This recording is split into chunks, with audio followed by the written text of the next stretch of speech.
I decided I needed to move to New York. New York was the epicenter of the earth when it came to fashion, and it still is. And from my small town, I somehow needed to get out of there, get to the States, move to New York, and start doing hair. I couldn't get to New York right off the bat. I ended up going to South Beach in '91 because South Beach, Miami at the time was an epicenter for international photo shoots. There was a lot of companies coming from Europe and shooting there, so I heard there's a ton of work for hair and makeup people, and that was like the mecca if you wanted to be in the beauty industry to get started. So I thought that'd be a great first start for me. So I went there, really proud of my portfolio, made appointments with all the big agencies. They're all lined up on Ocean Drive, all right next door to each other. I had 7 appointments. I was very confident. I walked into the first place, got rejected, second, rejected, third, fourth, fifth, sixth. I got rejected by everyone. The very last place I went to, he saw me in the vestibule going downstairs after I finished my rejection meeting, and he saw a tear coming down my face. And he taps on the glass and he goes, "Hey kid, come back in here." He goes, "What are you here to do?" I said, "I'm here to do hair." And he goes, "But you don't even know how to do hair." I'm like, "Yeah, I do. I'm like the best in my hometown. Look." And he's like, "Well, listen, that's not gonna fly here. This is the big dogs, and you gotta like learn to assist, and you gotta start from the bottom, and that's just the way it is." And I said, "Okay, fine, I'll do that." So I assisted for about a year and a half, and I learned a ton. And I was very naive, and I took a big piece of humble pie. I'm like, wow, I really didn't know what I was doing. I learned a ton, and I started working on my own, getting my own tear sheets, my own kind of small catalog jobs, and I had a whole new sense of confidence that I'm like, wow, thank God I came here first, because now I'm ready to go to New York, and I truly am great. So I went to New York with this newfound confidence. I thought, okay, I'm gonna meet all the agencies, set about 5 or 6 appointments up, met all the agencies, rejected by everyone again. Your book is not good enough, you're not really well trained enough, you need to assist, you need to learn more things. So I said, okay, fine, I'll assist again. So I assisted for about 4 or 5 years on the side doing that, and really wasn't going anywhere, and I was kind of feeling like, okay, I've been doing at this for like 8 years now, it's not really taking off in the direction I wanted to take off. I started picking up side jobs, and I met this woman at the salon who was a production woman, and I didn't even know what that job really meant at that time. And what she did is she produced fashion shows around the world, big ones like Marc Jacobs, Louis Vuitton, Gucci, Prada, like things like that. And I was like, wow, I didn't even know this job actually existed.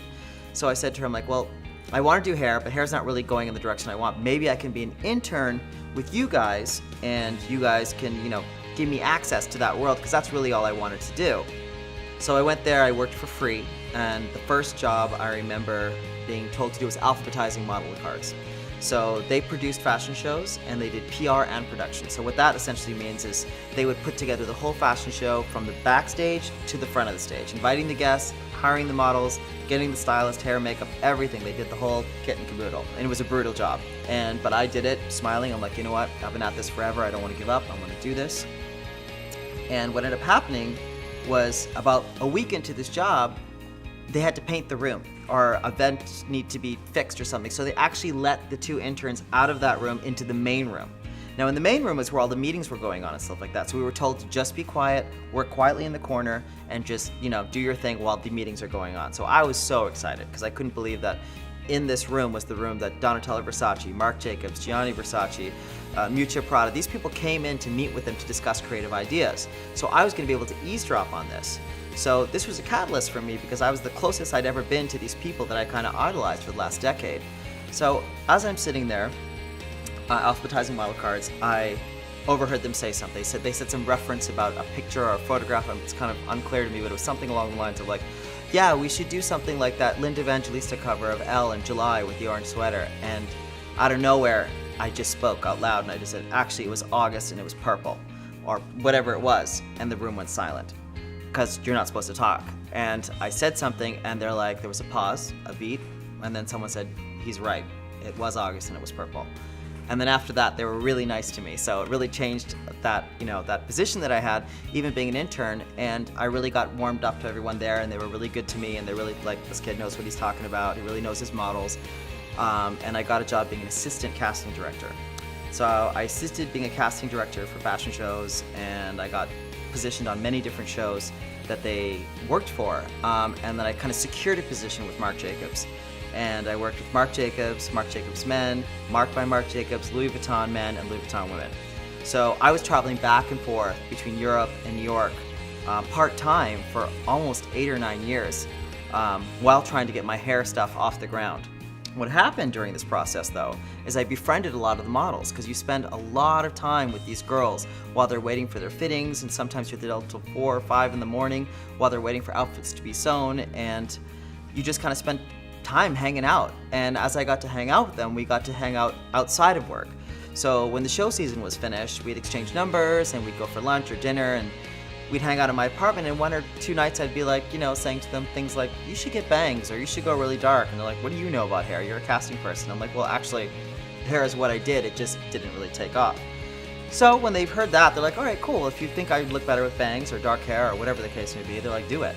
So I would do it, and then these girls would go to their big shoots, and people would be like, you look amazing. Who does your hair? Harry does your hair. Harry, the casting guy from Marc Jacobs, does hair. So this kind of started to spread like wildflower, and I started getting all these girls coming to me to get their hair. And I lived in this tiny little studio apartment in Soho, 6th floor walk up, and they sat on a footstool, and I'd wash their hair in the kitchen sink, and and have foils all over the floor. It was chaos, and all these big girls at the moment were coming to me, and it was really incredible. And during one of my casting sessions, I befriended Giselle, a 16-year-old girl from Brazil who had just come fresh from Brazil, and we became good friends. And about a year and a half after our friendship, she had been complaining that her hair was looking really dark now that she wasn't living in South America, and that she would love for her color to just look the way it did when she was a kid, when she didn't have to color it. But she was afraid of doing color, so I said, well, I can make it look like that. So we kind of played around together and kind of got different formulas going where it looked like that.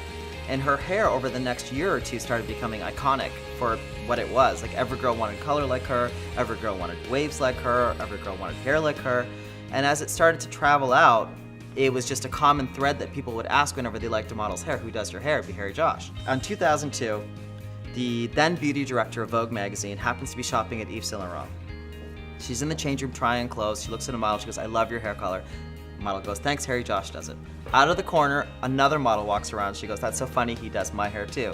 To make it even funnier, the sales guy comes around the corner and goes, he does mine too. And she goes, how am I the beauty director of Vogue and I don't know who Harry Josh is? So he writes down my name and number, and he goes, he does Carolina Kokova and Giselle, call him.